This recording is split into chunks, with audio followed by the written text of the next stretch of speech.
Yes, guys, I'm Si. Welcome back to Cardiff City World. Welcome back to the channel. And today we are trying something a little bit different. So what we're going to do is we're going to break our preview into two different videos. We're going to have this one, the tactical showdown, where we're going to match up each manager, and then we'll have a slightly more generic one a bit later, which will be about both teams and the game generally. So if you love your tactics, stick around. This is the video for you. If you're looking for just the general preview, that'll be out later on today. So Blackpool versus Cardiff City. So today we're going to break down how these two managers think, how they line up, how they set up, where each of them can hurt each other, and ultimately who's likely to come out on top in the tactical showdown.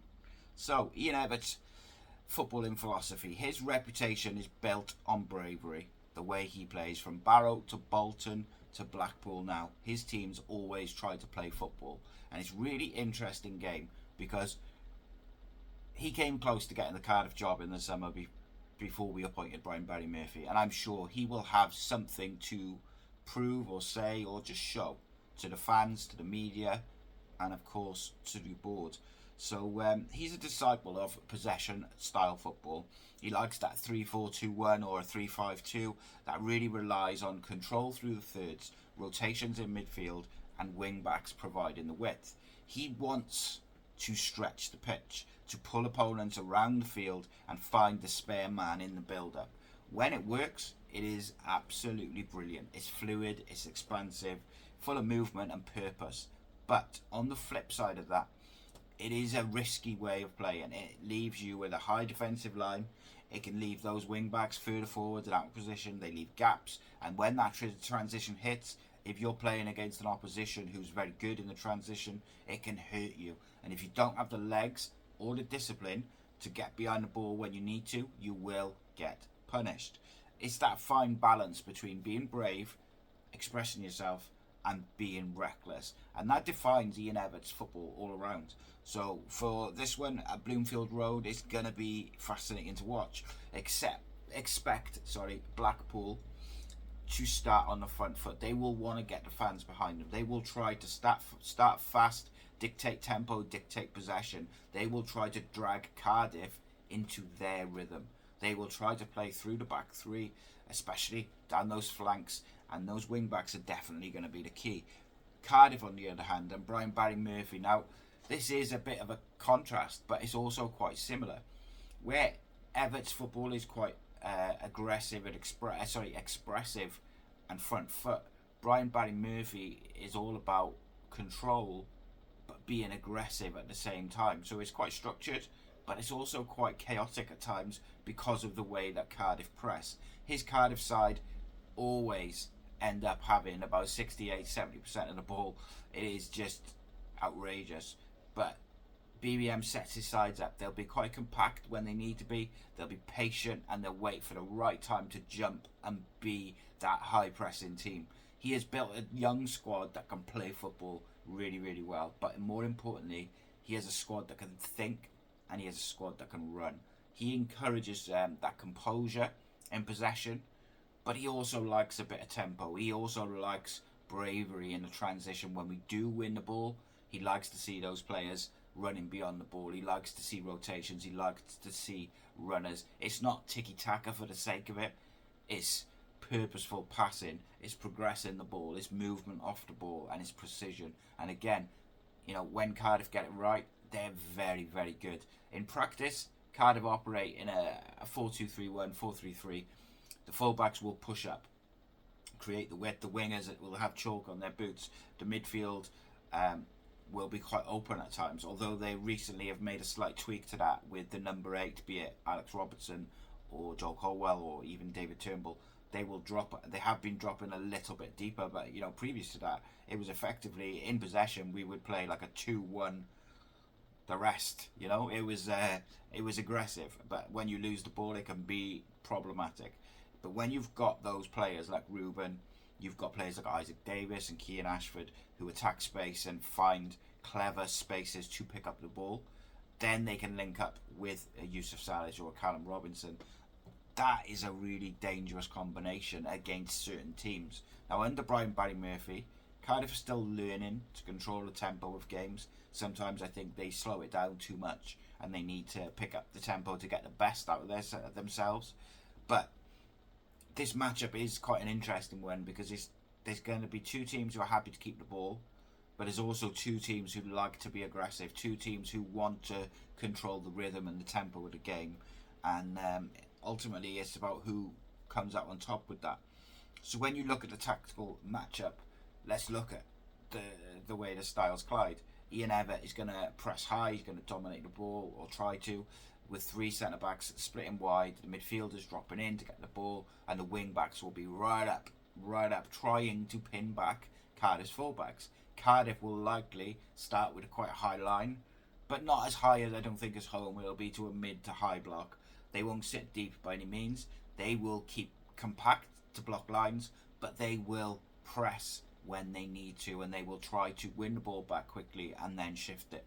They'll look to switch play quite often, and they'll look to deny space between the midfield and the defence when they haven't got the ball, forcing Blackpool into those wide areas. But Blackpool will try to pin back Cardiff's fullbacks and their wingers to try and create that sort of space and create overloads in different areas. But I wanted to look at some key zones.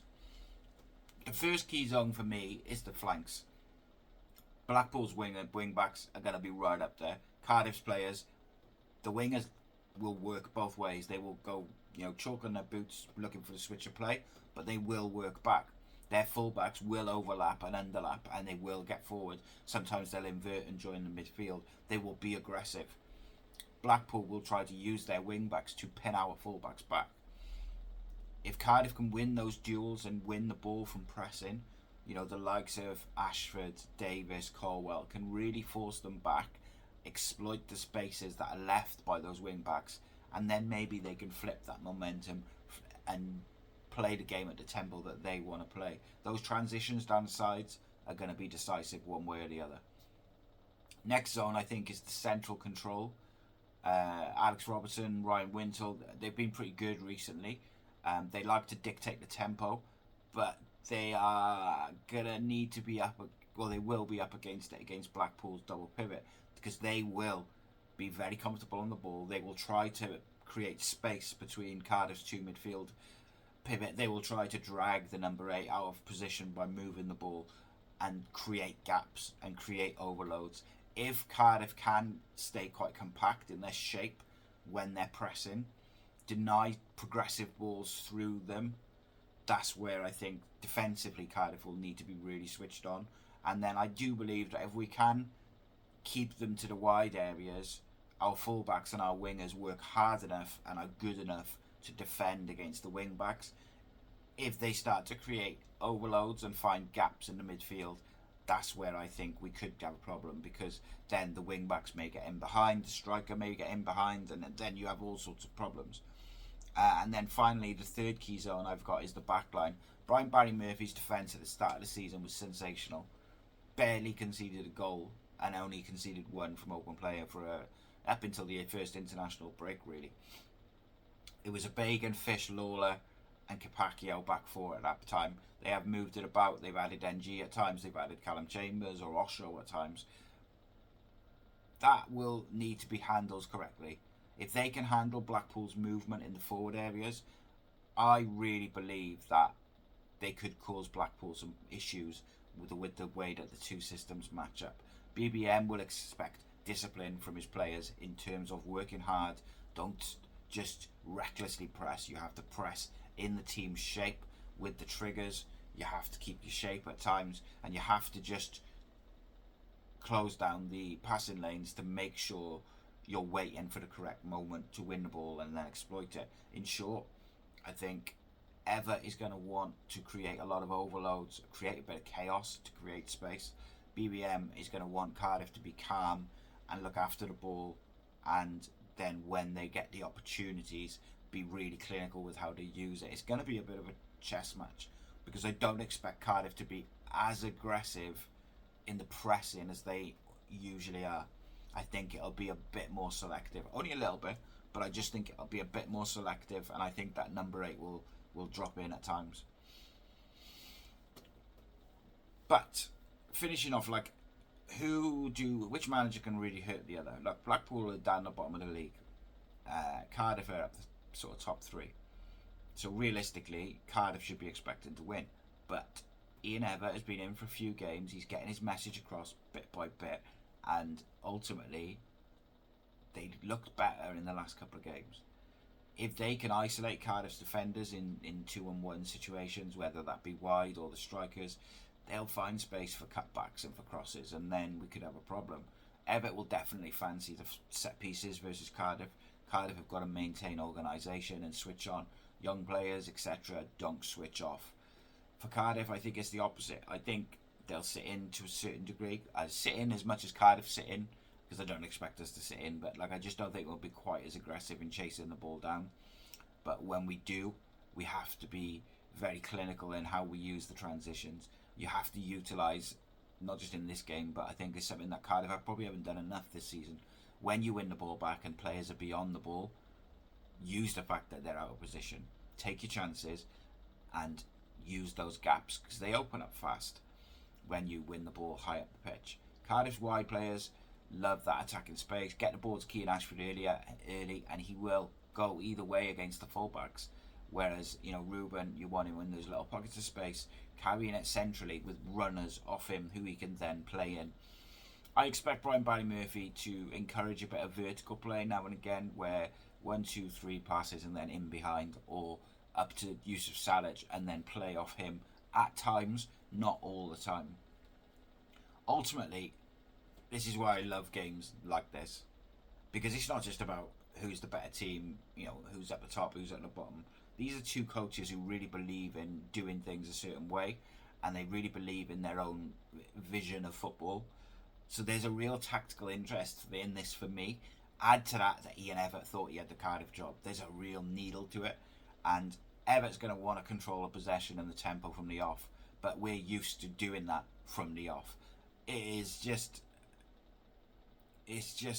risk versus restraint all over the place, and that goes for both teams. I think it'll come down to who manages the moments, who makes mistakes, who doesn't switch off at a set piece, and then the manager side of it, who can influence the game from the bench. Something which Brian Barry Murphy's been very good at this season is making changes that influence the game, scoring goals, keeping clean sheets, whatever it may be. His substitutions have been good. His in-game management has been good. If Cardiff can manage their transitions a little bit better, stay composed and make them count, I think that gives them the edge. So I'm going to go Cardiff 2-1 to win, but more importantly, I cannot wait for this tactical battle. It's going to be an interesting one. Make sure you drop your score predictions in the comments. Would you like to see these kind of preview videos broken down into two going forward, where you have one tactical one and then one more looking at the personnel of both teams, etc.? Let me know in the comments what you prefer, and or would you like just one big sort of preview, a longer video that goes into both sides of it? I don't know. You let me know. I'm always interested, but it was just always an interesting way to go break down the previews and do manager versus manager, and then we'll have the team one later.